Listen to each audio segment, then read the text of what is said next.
Don't touch that dial now, we're just getting started.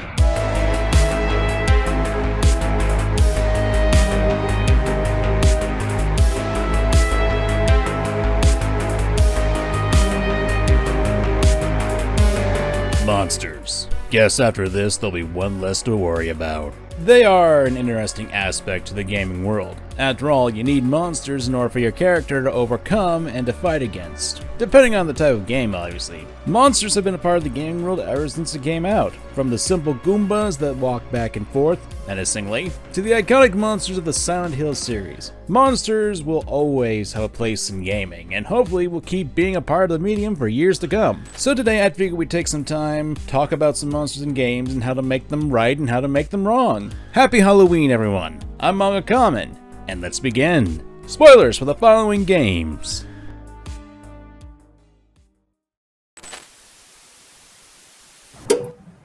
When you think of monsters, what do you think? Do you think of something like this? Pikachu! Or do you think of this?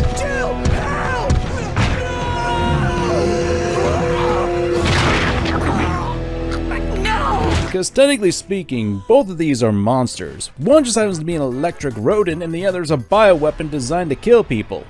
Pikachu could still technically kill you, but why do we fear one of these and the other is just an icon loved by so many people? Well, aside from the obvious of Pikachu being a mascot for the entire game franchise, it has to do with their designs. When you look at the original Nemesis, while you can see the elements of humanity in him, based on his figure and such, when you look at the details, that's when it really starts to click with you that you don't want to be near this thing. The torn flesh, the tentacles piercing his skin, the lack of a nose and upper lip. Nemesis is a monster you don't want to cuddle with. Insert so many people telling me that I want to cuddle Nemesis, freaks. This is basic design elements when it comes to monsters. We take something familiar and we warp it. With Nemesis, all the design needed was to be a hulking tentacled mutant super soldier with a nightmare fuel-inducing face. Sometimes less is more, but you still have the details that really do work with the monster and warp a little bit humanity it has.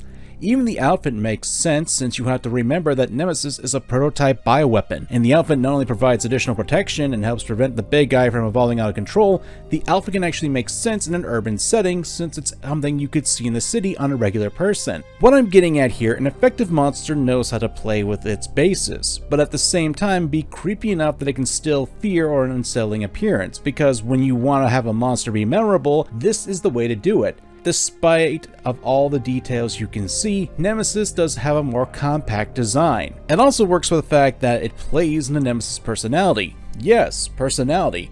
Most of the time, monsters tend to be relentless, cold-blooded, and persistent, which is what you can say with the original Nemesis. His constant chasing of Jill in the original Resident Evil 3 is proof of that, and the fact that the game played with the subverting your expectations with the monster following you through doors helped solidify that. However... Hey, bud! Hey! You looking at the toys, buddy? You waiting patiently? I appreciate that. I got a lot of issues with Resident Evil 3's remake as a game, and even more so with how they did Nemesis. Design, implementation, and so much more. Goddamn knows! Now, I understand that there are some people out there who do like the newer design, and if you like it, well, it's not my place to say that you can't, but I can tell that you're the kind of degenerates that like pineapple on pizza. I can't stop you from doing so, but it won't stop me from looking at you like you just grew a second head.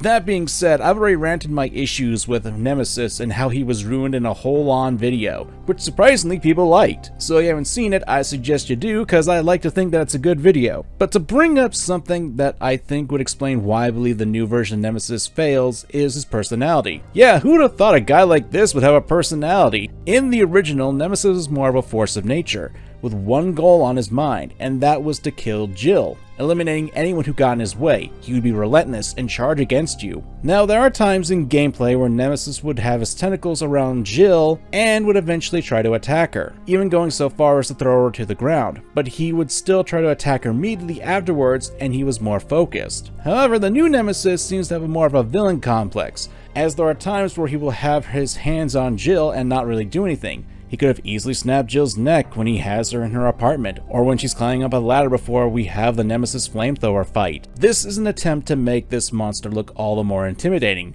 But when you have to bend the logic, especially for a creature whose sole purpose is to kill STARS members just so Nemesis can play with his food, it doesn't make an effective monster. Rather, it just makes a big guy with a rubber mask who just can't get the job done. Heck, in the later part of the game, Nemesis somehow managed to sneak up behind Jill and other character Tyrell, and when they have their backs to the monster when running away, Nemesis decides to kill Tyrell. Why? Wasn't the whole point of Nemesis to kill Jill? He could have done just that then, and he just throws Tyrell away like Nemesis just missed Jill with his attack. I get that Jill's the main character and has like this protection around her, but doing choices like this in the narrative just makes Nemesis look incompetent and Jill unbreakable. I'm not saying a monster can't have a personality, but if it gets in the way of its doing its job, it ruins any and all tension that the creature could have in the horror story. Also, it doesn't help that apparently Nemesis is strong enough to burst through a wall, but an apartment door, that's where you can't burst through with a single hit? This is inconsistent and also makes it hard to believe that this creature is a threat, especially in gameplay.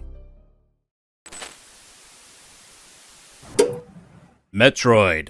One of the more loved series from Nintendo, and it features one of the most famous ladies in all of gaming, Samus. The series has been known to take a lot of influence from the Alien franchise. You can see this in the design and basis for the monsters, and in that regard, it'd be easy to have a lot of horror-based ideas to be in this franchise, and to its credit, it does have a lot of those, especially with the bosses where you can see a lot of them being grotesque alien creatures, even in the environments too. It's a franchise that has a lot going for it in terms of horror, but if you were to ask me, one of the best examples of this is Metroid Fusion.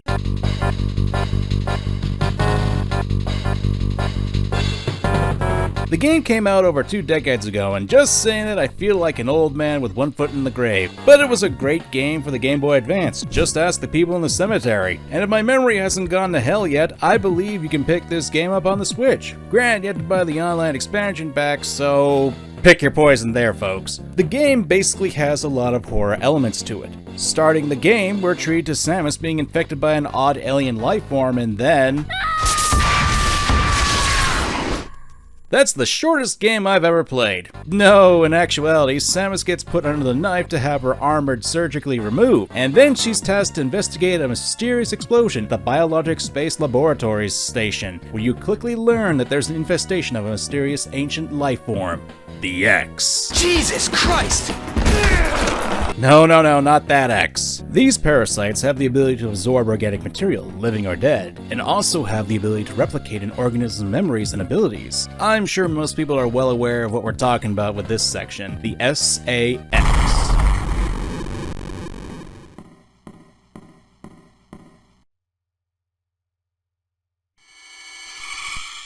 This is an X-parasite that first infected Samus. It created a doppelganger of herself, and now is roaming around the BLS station armed with Samus' surgically removed space armor, along with all her weapons and abilities to boot. And if you run across this thing, you're gonna die. The game actively tells you this. But if that was all this thing could do, it wouldn't really warrant me talking about it. But rather, it's how SAX is tied in the looming atmosphere and sound choice that Metroid Fusion works so well with. Early in the game, when you're going down the elevator to get to another section, the camera doesn't pan down with you, and when Samus is off screen, the wall blows up, and then you hear those cold, iconic footsteps. This creature slowly turns towards the camera. Then we get those cold, dead eyes and that piercing scream, and from then on, when you hear those footsteps, you know there's trouble. You're told by your AI companion that you can't win against this creature, and you really can't. Not yet anyway, and as you progress through the station, you'll find traces of it destroying hallways, doors you couldn't get through being blasted to the ground, and at times you'll even see the creature stalking the halls itself. You see, Metroid Fusion uses the SAX along with its use of a heartbeat and the dread that's created with its music to make it effective. See, the longer the note, the more dread. Back when you played the game for the first time, you didn't know when and where this thing would show up, and it helped for a lot of the tension that was needed for the game to really pull off its atmosphere of uneasiness and isolation. If I had to criticize the creature though, I would say that the times it was used were limited, and there were times where I wish in retrospect it could have showed up more. Then again, we did get something similar to that of the Emmy in Dread.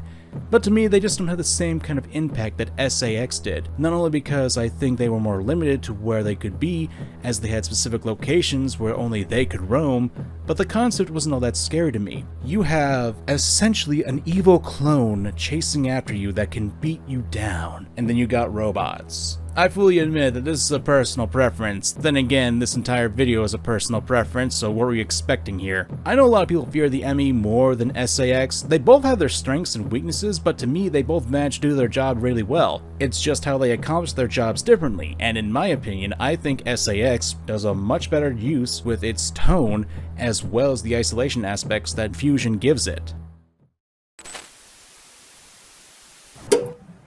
Longtime viewers of this channel may be aware of my takes on the horror genre as a whole, and how I have a bit of a distaste for some of the horror games that were in the 2010s. You know the ones that are first-person explorers where you can only run and hide as an action against the enemies. I'm not saying the style of gameplay is bad, and there are plenty of games that do utilize this type of gameplay pretty well. Although I would still say something like Outlast isn't my cup of tea. Not to say that I think it's a bad game, but its choices in gameplay, mechanics, and story aren't really up to my personal blend.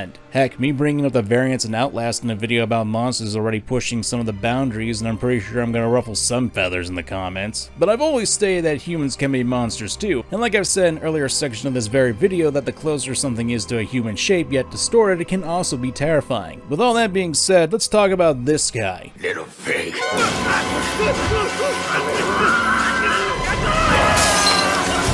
Man, just going back to this example is like going back 10 years to the age of horror games, where a lot of criticisms like games of Resident Evil 6 and Dead Space 3 were criticized for being more horror-themed covered action games than being actual horror.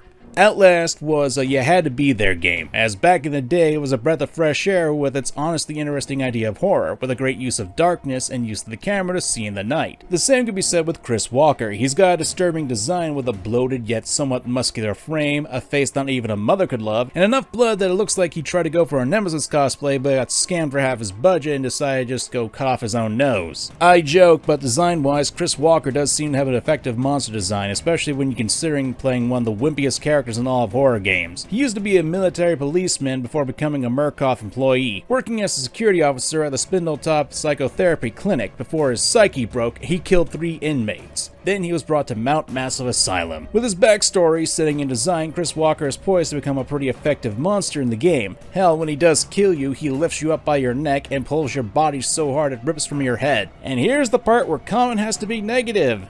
Again. There are a couple of reasons why I don't think Chris Walker is an effective monster, and it comes down to 2 elements, the AI and the exposure. The AI is pretty easy to explain, since there are times where Chris's AI can be easily exploited. He's just standing there, menacingly! It also doesn't help that we're told that he's strong enough to rip a human in 2, but moving a filing cabinet to get to his prey? Oh, that's way too good for old strong fat here. Now, I'm honestly going for a bit of a cheap shot here. Although, how the AI acts in Outlast does deserve some level of criticism, especially when there are elements of immersion breaking happening right before my eyes, and how the big man can't break through a bathroom stall. The exposure aspect, though, is what I think is the bigger issue, because Chris Walker is the primary chaser throughout the game. In a sense, it's the opposite issue that I had with SAX in the previous section, to the point where it's almost comical that Chris Walker will just so happen to find where I am. Random courtyard? He finds me. In the sewers? He finds me. In the bathroom? Can I please get 5 minutes? At times, I thought Chris had the ability of teleportation, that he always showed up in locations I would be in after I ditched him, even though I'd found the only way to get out of an area.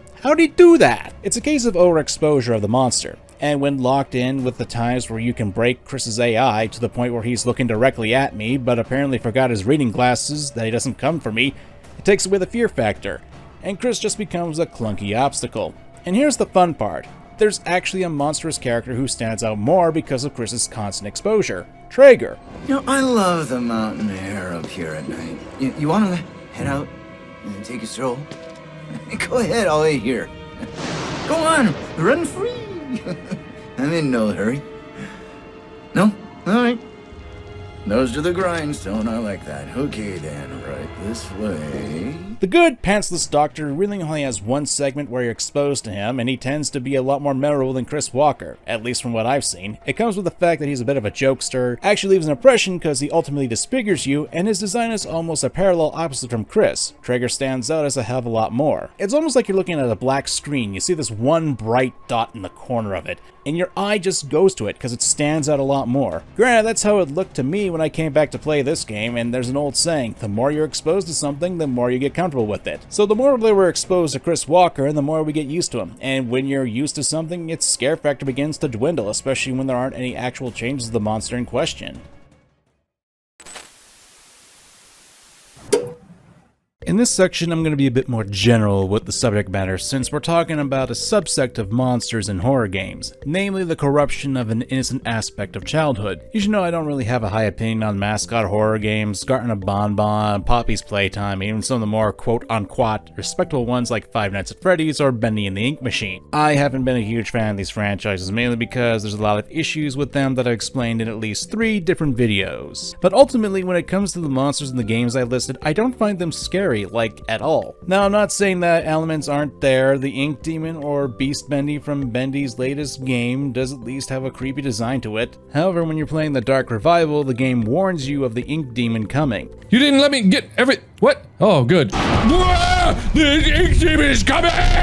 Kinda takes away the fear factor when you blatantly announce the monster's appearance like that. That's not the biggest issue I have with these kinds of monsters, though. Whether they be a corruption of something innocent or a play on the fears of animatronics, there is a major issue, and one that is a branch off of what I brought up with Nemesis and Chris Walker: exposure. It's a branch off of being exposed to much of these elements, because when you look at a lot of mascot-based horror games, at least with the big ones, the way they corrupt their innocence is done through giving the monsters long fangs, maybe they deteriorate, become more and more mechanical, something along those lines. I want to make it clear this stuff in and of itself isn't a bad thing. However, when more and more games start to use these elements, it loses its punch. I know that's a very shallow reason, but I like to think that mascot horror in and of itself, with all the elements that you can have access to, a lot of trends are starting to become pretty tiresome, at least to me. Am I being too general here? Yes, hence why this isn't a long segment, because I only talk about design elements. If you want a more comprehensive reason why I think modern horror games have issues, well, I got about 2 or 3 videos talking about it. Wow, 2 shows in the same segment. I'm surprised you haven't repeated yourself for the 3rd time. Why are we still here? Just to suffer? Oh, hi. I didn't think you'd make it this far. You scary skeletons and shivers down your spine. Shrieking skulls will shock your soul, seal your doom tonight.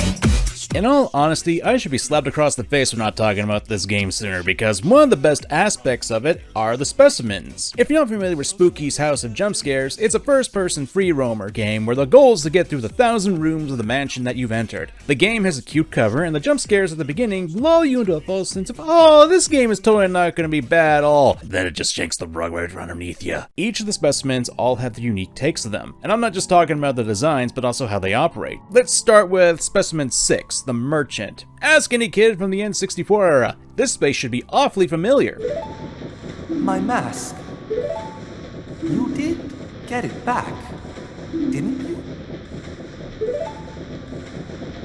What have you done to me? Yep, the Happy Mask Salesman, a character who was already unsettling when designed, and can be a bit of a nightmare fuel if you grew up with Majora's Mask. But the design isn't what I'm talking about here. Rather, it's the mechanics of the Merchant. If you're familiar with SCP-173, you have to keep constant eye contact with the Merchant, lest he appear behind you and attack. You can't just stand there either, just staring at him. You have to keep moving, because if you stare too long, he'll just teleport behind you and give you a nice stab in the back. So already we have an interesting enemy with a mechanic that can and has been used for another game. But here's the beauty of Spookies. They've got other monsters, each with their own mechanics. There's the Deer Lord. Again, a bit of a creepy design, and while this creature will move a bit slower than others, it has the ability to go through walls and obfuscate the player's vision with static. It messes with your vision with the screen. Or Specimen 10, the Parasite, a creature that erupts from the previous specimen's head and continues the chase. While it has the yellow slime that can obscure your vision, it has the power to transform into a more worm-like creature that moves faster than its previous forms. This can happen if you attack the monster or if you spend a few too many seconds away from it.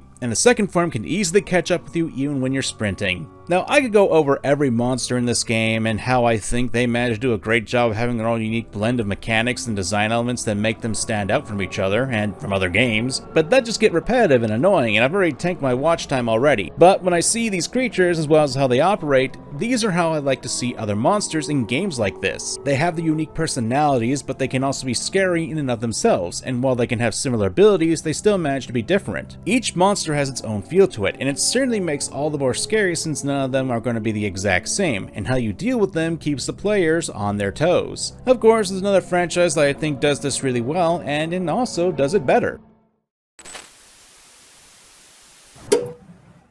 Little Nightmares is another franchise that I really wish I'd gotten myself into a lot sooner, but alas, I wasn't really into the gaming YouTuber community at the time and had resort to watching the Let's Players do this. But in recent time, I managed to get my hands on these games for myself and really started to appreciate the dreary world and especially the monsters that reside in it. And with Little Nightmares 3 on the way, I figured this would be an excellent time to bring up the series, especially with its monsters from both games. Each of the monsters has their own unique flavor to them. They all feel a part of this messed up world though, a world where apparently children are often being prepared to be served as meals to greedy fat monsters that seem to act like the Flood whenever they see some fresh meat. But each and every monster you see in this game has this unsettling air to them. Hell, even the shoe monster, which you don't see, since it's buried in a lake of shoes, also has that unsettling feeling to it because you don't know what's there. It's like the water monster from Amnesia, a being you can't really see, but the unknowing nature of what could pull you under the shoes is a scary concept. But let's talk about some of the monsters that you can see. Let's start with the twin chefs, with those masks that just don't fit right. Yeah, those aren't their actual faces, and at times you can see them lifting up the mask,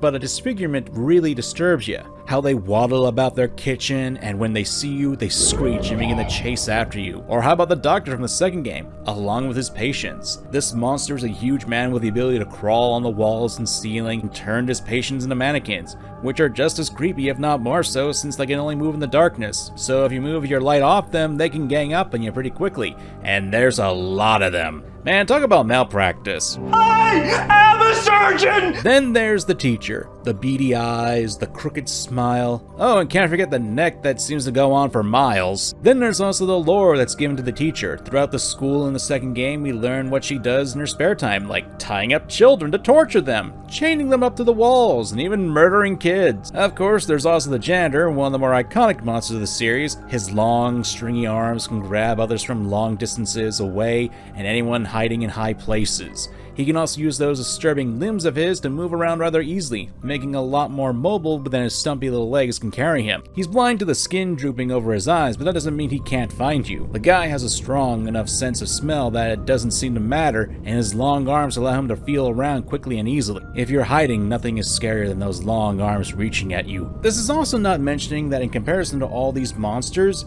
you're nothing bigger than a small cat. They each have a looming presence over the character that you play because literally you're in a world of giants. And while there are monsters that are about your size in the games, they're still just as creepy. The living hands from the hospital are a good example. They are around your size, yes, but they're disembodied hands from patients that were reanimated. However, because of their size, places that are normally safe, such as shelves and air vents, areas where the player could use to get away from monsters before, they follow you and get into the vents. The monsters in Little Nightmares each have their own unique blend to them, and as such, like I've said earlier, each encounter is done differently.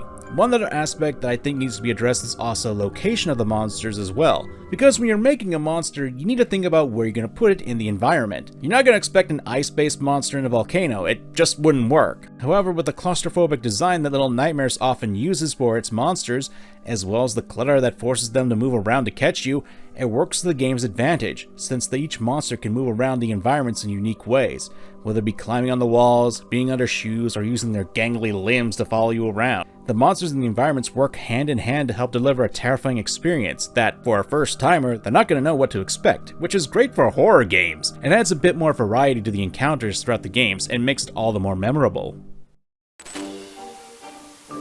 I will admit I've barely touched the surface of what makes a good monster and what makes a bad monster, because at the end of the day, when it comes to making scary creatures, you're not going to have universal appeal. Why? Well, it's obvious. Most people aren't going to agree what scares them. When I was doing a bit of an opinion check on whether people found the SAX or Emmy to be scarier or done well, I got a variety of answers for that. I personally prefer the SAX, and I'm not going to repeat myself on why, but while there are elements that can work for some people, there are going to be elements that other people aren't going to be affected by. Even for things like Chris Walker, I'm sure there are a lot of people who think that he's probably the scariest monster in gaming, and people are still going on about the praises of Outlast to this very day. I mean, I get it, but I certainly don't agree. When you have something as subjective as horror being used as part of your game design, you're not going to have a widespread appeal, especially with a genre like horror, which already has a bit of an uphill battle to get people into it. But as a man who grew up on rubber-suited monsters and still watches them to this day, I can confidently say that monsters are a key part of my life, even if they are made up of eyeballs and put kids into gyroscopes. But I think there are elements that you can agree that need to be done in order to make an effective monster. They need to be in the right environment, they need to be more monstrous, and they have to play with the fears of people. And they can't just be used to scare people, otherwise people will see the strings that hold the monsters up. And if you enjoyed this video, type in the comments stars, just to let me know that you made it to this point in the video. Until next time folks, I'm MangaKamen, and have a happy Halloween.